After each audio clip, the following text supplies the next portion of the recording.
Welcome back to LDB Games. I'm Lord Darth Balls, and this is a Raid Shadow Legends video. This video is going to be a spotlight on probably one of my favorite champions for the arena, and that is Madame SERRIS. She is a, you see did I buy that skin? I think I did buy that skin, because it's just a sick skin. I mean, she looks incredible. Even her standard skin is just so good, and she is a top tier champion in the arena. So why is that, right? It's not those red tips, I'll tell you. Well, her A1 is a single hit. It's got a 20% chance of placing a fear for one turn, and it increases based on the number of debuffs they're on. And having in a fear on an A1 is incredible. Plus, by the time she comes around with her A1, they usually have 2 or more, so it's near a 50% chance. You can make it 50 with the Mastery Sniper, which is, for an A1, this is pretty powerful. Fear is a really nice control ability. It is still a flip of the coin, right? 50-50 chance of the champion getting their turn. But if luck is on your side, it's incredible. Her A2 is an AoE, and if you build it with crit, this can actually hit kind of hard. But that's not how I build her, and that's not usually how I recommend building her. This has a 40% chance of stealing a random buff from each target. If it does, right, she steals it, it puts block debuffs on every one of your champions and puts a fear on the champion who had the buff stolen, which is just a smidge better than fear, right? Fear is just a 50-50 chance of the champion not taking their turn. True fear is a 50-50 chance of the champion not taking their turn and then putting that skill on cooldown if they do not get their turn. So it burns an ability if it procs, which is pretty incredible. It can come in very clutch. And it's on a 3-turn cooldown, and it books up to 50% chance, so it's another 50-50, right? She's got a lot of 50-50 in her kit. But the real shining star of her kit is her A3. It removes buffs from all enemies, so it's a full strip, and puts a decrease attack and a decrease defense on all enemies for 2 turns, and it's the big version. And these are 2 of the best abilities, 2 of the best debuffs in the game. Decreased attack is one of the best ways to reduce the amount of damage that the enemies do to you, and decreased defense is one of the best ways to increase the amount of damage that you do to them. That combined with a buff removal, she is a perfect adversary to Duchess or Siphi with enough accuracy. They put the 3 buffs on every champion, she pulls them right off and replaces them with decreased defense and decreased attack. And it's on 4-turn cooldown, so it comes around pretty quickly, and it's very, very, very powerful. And her passive is really cool, too. It's the start of every turn, puts a shield on herself for 10% of her max HP. And when she's attacked while under a shield, it has a 35% chance of just placing a fear on the attacker. So 3 of her abilities have some type of fear mechanic on them, which is pretty incredible. Now, you can run her everywhere. When I pulled her, she came into all of my teams. 1, because she just looks incredible and her animations are really cool. And 2, because her abilities are top tier. Now, I actually have Chainbreaker on her, and I do have a clip of this actually working and being used and winning a fight because of it, right? For those that follow my channel, I didn't launch a video yesterday. I had stayed up trying to push plat, and unfortunately I did not make it. And I've also been doing stuff in the real life lately. I just finished renovating my apartment to put on the market for sale, which is really exciting for me, but it's consumed a lot of my time. So as a little aside, if anybody wants to see a video on the before and after of my apartment, comment down below and I'll throw it up. I know it's not a typical Raid channel. But anyway, back to Madame SERRIS. So I'll have a video later, a clip later in this video showing how Chainbreaker works, which is pretty cool. It's basically just a chance of removing any control debuffs at the start of her turn. And it's only a 15% chance. So obviously when she's fully ascended, it's pretty legit. But it came in super clutch, like super clutch. In terms of her masteries, I went down the support and the defense tree because I do not build her for damage. Right? This is all about damage mitigation right here. And this is pretty nice too. This has a chance of attacking when you get hit with a really big hit. And with her A1 having a fear, it's a really nice way to potentially lock out a nuker. The real value of her kit comes from the support tree, right? Because she is a support champion at the end of the day. So I went for the accuracy, and the accuracy, right? Went for Cycle of Magic, potentially get her A3 or A2 back at the start of the turn. Arcane Celerity, I want her going quick, and she puts out quite a bit of debuffs. So, she can pop a little extra turn meter, get back around to her turn. A1 comes in very handy when the fight isn't over in like 30 seconds, because I can pick a target, hit them with the A1, and it knocks their turn meter back, helping me get more of my champions to go before they do.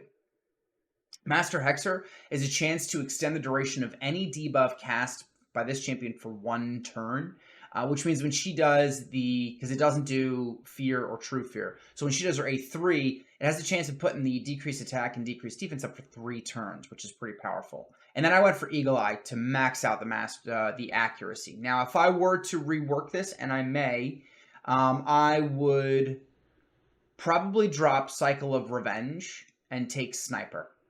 Oh no, there's a reason I didn't do that, and it's because it doesn't affect fear or true fear. Never mind. Ignore that comment. You would need Fearsome Presence.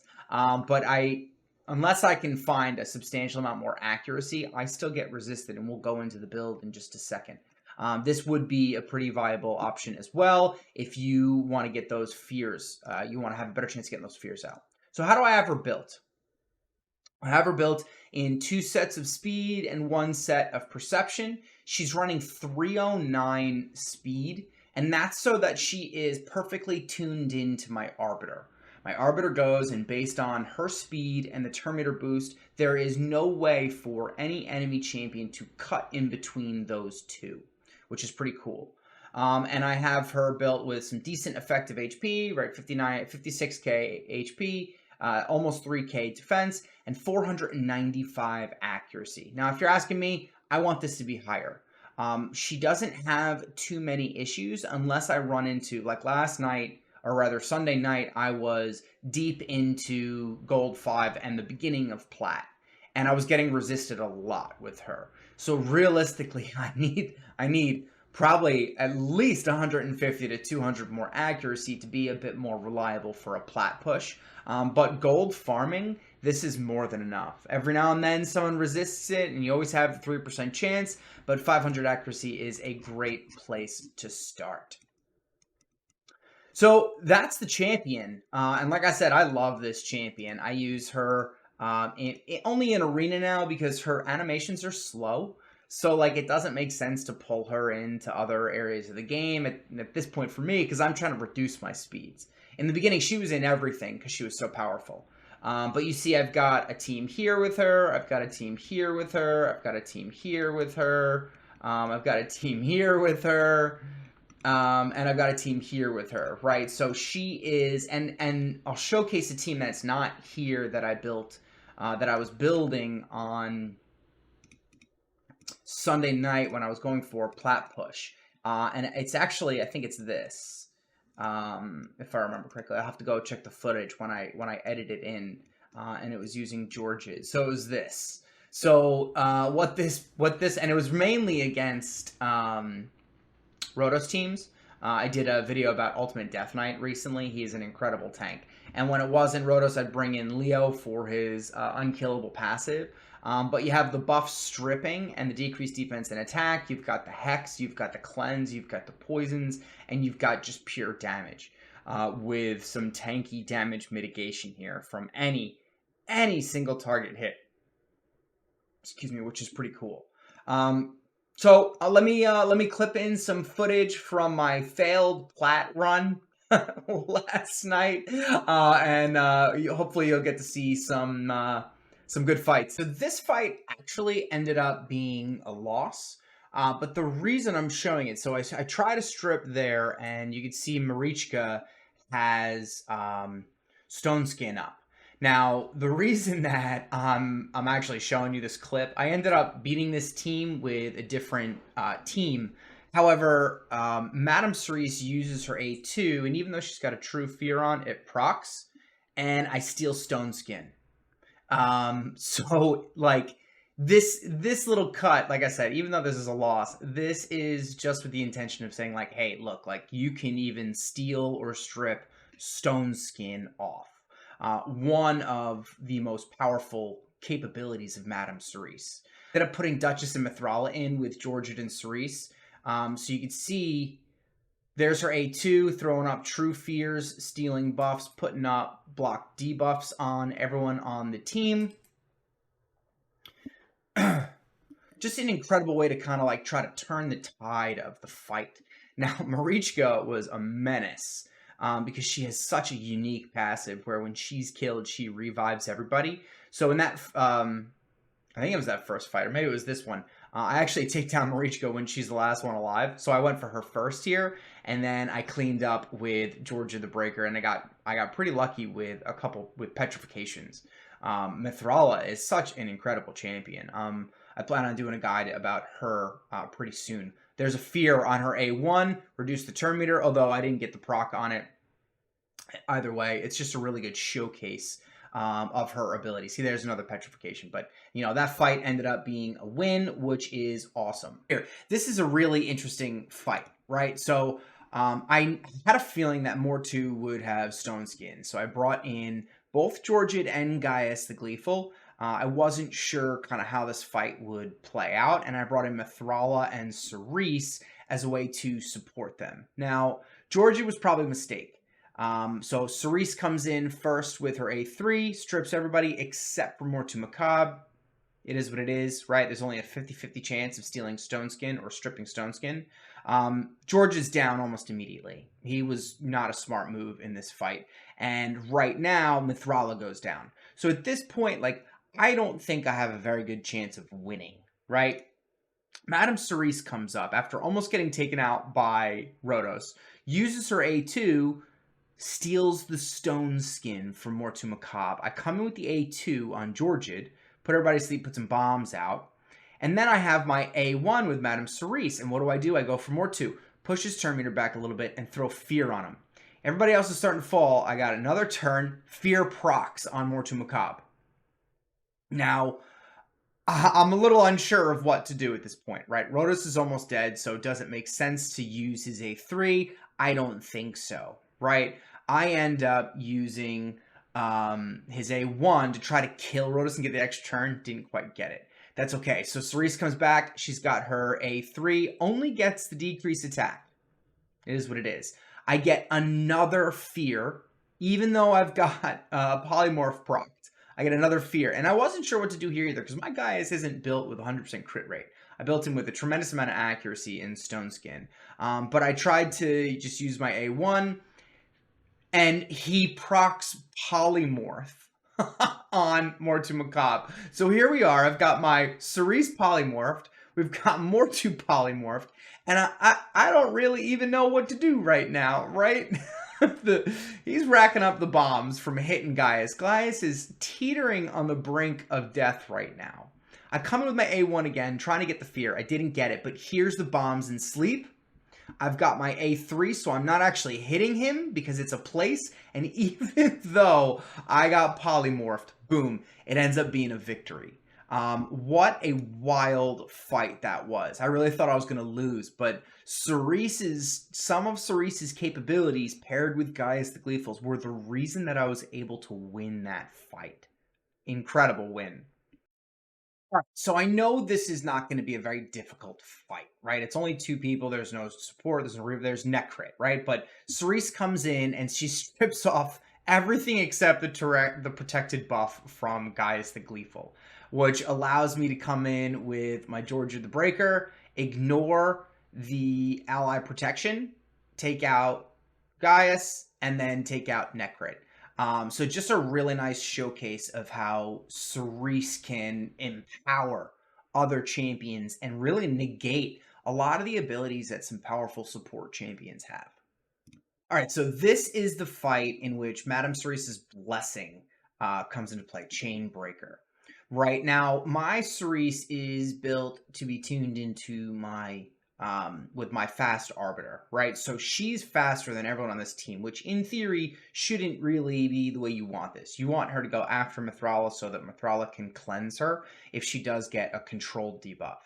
However, in this fight, because they win the speed race, Chris goes first, you'll notice I got provoked, right? With all these buffs out there, I could be in trouble, right?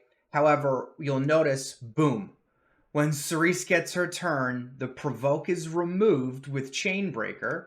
She comes in, I use her A3, strip off all those nasty buffs, right? I've got Leo protected by his passive from Trunda's big hit, get the increased attack buff.